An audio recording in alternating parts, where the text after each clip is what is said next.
Ce n'est pas contre la chair et le sang que nous avons à combattre, mais contre les dominations, contre les puissances, contre les princes de ce monde de ténèbres, contre les esprits mauvais qui sont dans les régions célestes. Éphésiens 6:12.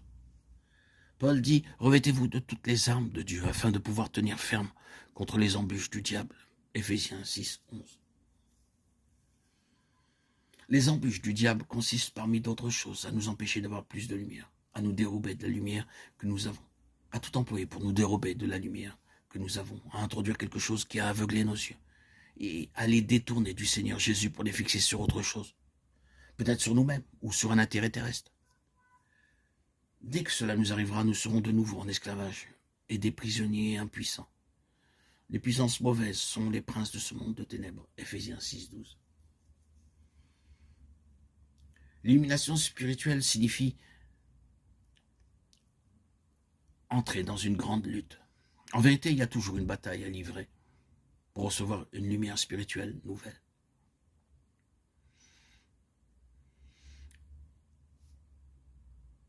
Cette pensée si grande de Dieu d'être ses témoins, ses messagers, est reprise en Christ. Par Christ, nous devenons les compagnons de Christ, les amis de Christ, et nous rayonnons des intentions de Dieu. Nous aurons pu parler un peu de la lutte que Christ a soutenue avec ses propres compagnons durant les jours de sa chair à ce sujet. Il en avait choisi 12, le nombre des tribus d'Israël. Il avait fait d'eux ses compagnons, ses amis. Mais quelle difficulté il eut à le leur faire comprendre. Il lui dira à plusieurs reprises, « Ne comprenez-vous pas encore? Ne comprenez-vous pas encore ?» Et il dut présenter son enseignement en parabole pour de petits enfants, pour essayer de faire pénétrer dans leur esprit obscur une compréhension de la vérité spirituelle.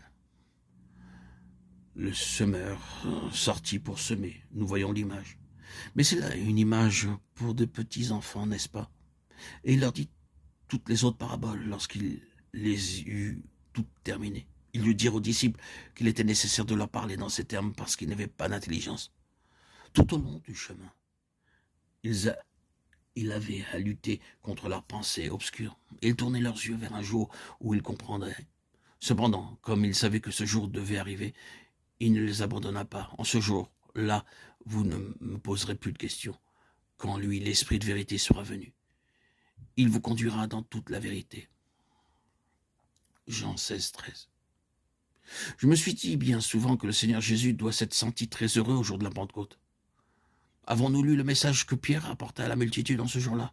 Il y a ici un profond sujet d'étude biblique pour nous, si nous faisons une liste de tous les sujets touchés dans cette prédication. Elle est toute remplie de l'Ancien Testament et Pierre déclare « Tout cela a été accompli en Jésus-Christ ». C'est à cela que Jésus avait travaillé durant ces 3 années et demie pour les amener à le comprendre. Et au jour de la Pentecôte, lorsque le Saint-Esprit fut descendu sur eux, la Bible leur fut toute grande ouverte. Ils virent tout et furent libérés par la vérité et la lumière. Je crois que Jésus doit avoir pensé « C'est pour cela que j'ai vécu et souffert. Ces hommes voient enfin. Ils sont désormais mes compagnons. » Les compagnons de Jésus sont ceux qui voient comme il voit, lui. Combien cela est vrai de toute communion. Il ne peut réellement pas y avoir de réelle communion entre deux personnes si elles n'ont pas la même vision. Elles peuvent désirer rester unies, mais combien cela est difficile lorsque l'une n'a pas vu ce que l'autre a vu. L'on peut s'accorder jusqu'à un certain point, mais il sera impossible d'avancer ensemble.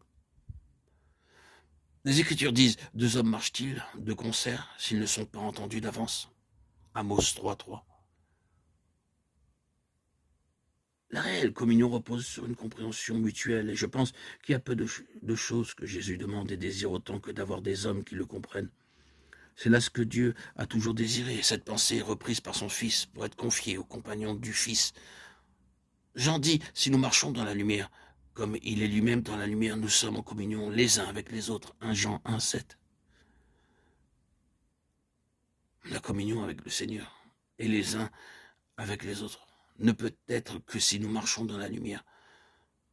Je pense pouvoir dire que nous avons reçu du moins en parole beaucoup de lumière.